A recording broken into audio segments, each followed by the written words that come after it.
All right, Dan again with dozerwinchparts.com, looking at a W5B. This has been an interesting one. Danny, you want to give us the crash course on what you found? Using an arch without stabilizer legs, breaking the frame, bending the frame. Frame is bent. I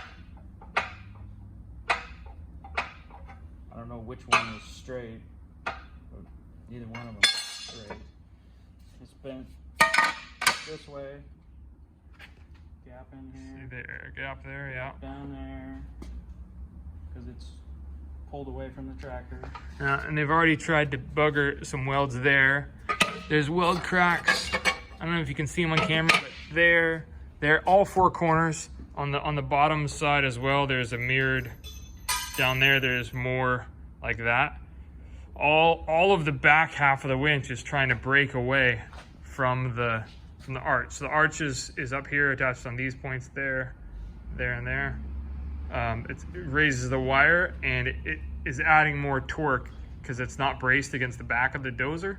So it's just ripping, the big logs are just ripping the drum off the frame on this side. What else we see, Danny? Well, you got, besides drum leaks, you've got, with the misalignment of the winch, you're ruining the coupler because this is not straight with the tractor anymore. I don't know if you can see in there. I'll put some pictures right there so they can see what's inside. We'll have too hard a time to show it. Especially with that. It shows up okay with that light. Put it up a little higher. Like raise your hand up. There you go. What else we see? This part is supposed to be riveted on here. This is what drives your clutch pack. When, these are the rivet heads. This is broke off. So when the winch is turning, the physical connection's broken. They're trying to pull, and those rivets are what pass the power through the winch. When they're gone, there's no power transfer. This is what makes this thing work. This one wasn't too bad. It was starting to slip. It had a bunch of water in it, so it ripped all the friction material off of it. And then on the other side, they did the same thing. This one was really bad. Both sides totally stripped off. This one was running against here. That one's a little black too. That one's black. But if you try to find that one that had the little bubble in it. This one's peeling off. And they shouldn't do that. So what happens when you get water in them?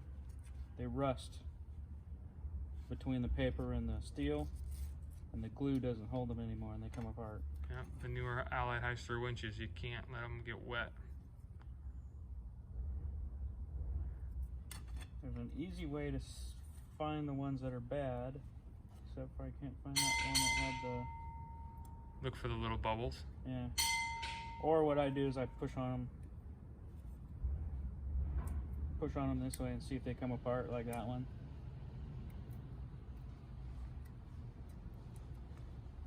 These are no good anyway, they're too thin. But if your friction material peels off, they're junk. Not gonna go. So we would be shocked if this winch was actually pulling any loads, because even if he was able to get past the rivets that are broken, not transferring power through the clutch, then he's got so much wear and so much air gap loss.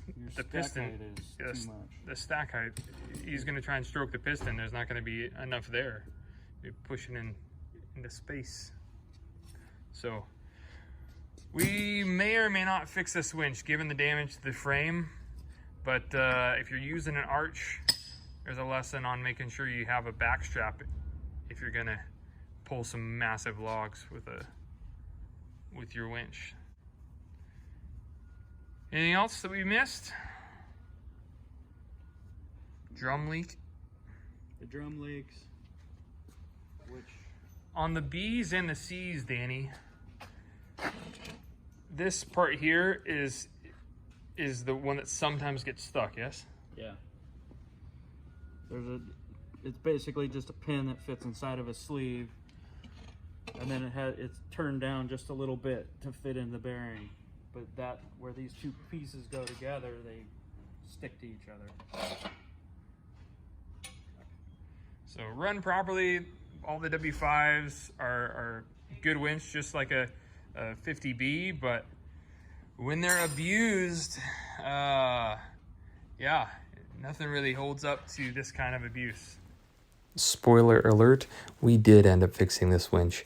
As you can see, we cut and air arced all the cracked welds out, re-welded them back together. This winch had to get back on a job. So we fixed the frame as best we could and got it back on a working condition. But as you can see in a second, I wouldn't say it went as smooth as any we've ever done.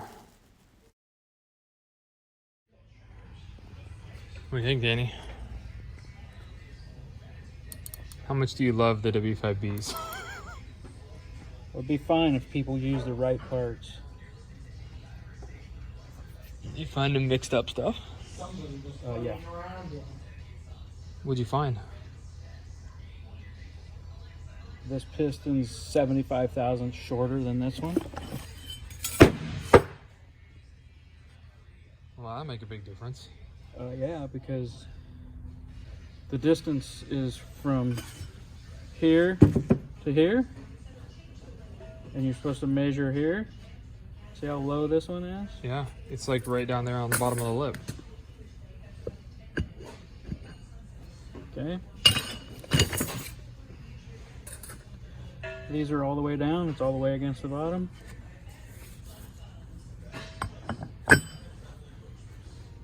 Oh yeah, that's way proud. That stands plenty tall. So you're gonna have to have pretty much all the shims we have just to make clearance, because this hits the cover. That's why the brake doesn't release. You have to stack the shims all the way. You'd have to make the cover stand super proud. Yeah. What part number is that? Who knows? I think this is for W5C. Somebody put the C piston in a B winch. Yeah. So these don't matter. They're the same.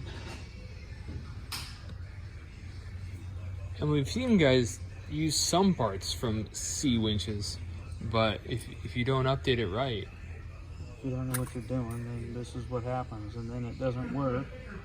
That's why they were having so hard time with shims, because of that thickness of this piston. yep. Oh yeah, and lastly, if I can zoom in here, those accumulators are it's the black ball right there. There's two of them. It's the black torpedoes. Yeah, the black torpedoes. Let's see if we can get it. See there's two black torpedoes. There and there. They're supposed to be up here. Oh, they got drugged down. They're supposed to be up there, but the bracket's either broken or come loose. So those ones are supposed to be, normally they fail. The torpedoes are known to not last very long, so that's why we got Allied went away from them. And now there's an update kit that sets them up with more of a softball shaped round accumulator.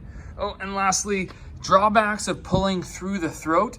If you pull the wire rope through the drum in there, we call that the throat, right?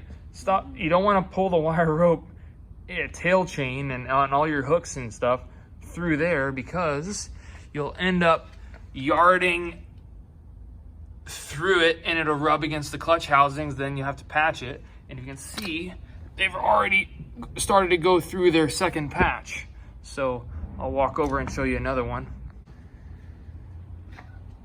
Similar deal here. They've been pulling through, And this is a cat winch, and just the damage in there is significant. If that starts to leak, it's gonna be not easy to get that to reseal. And then right on the other side of that plate is your input clutch and the rest of your running gear, which is hopefully not getting pushed into and rubbing on any driving gear. So try not to pull the chain or the tail hook through the throat. It's really hard on the winches. So always something out here. So that's the story on this W5B repair. It's been back on the job now for a couple of months pulling wood, and it's been doing good. So came in pretty rough, left not perfect, but it's pulling timber and that's what it needs to do. So a couple of before and after photos here, and then if there's any questions that we didn't address, feel free to give us a call. Happy to help. Good luck.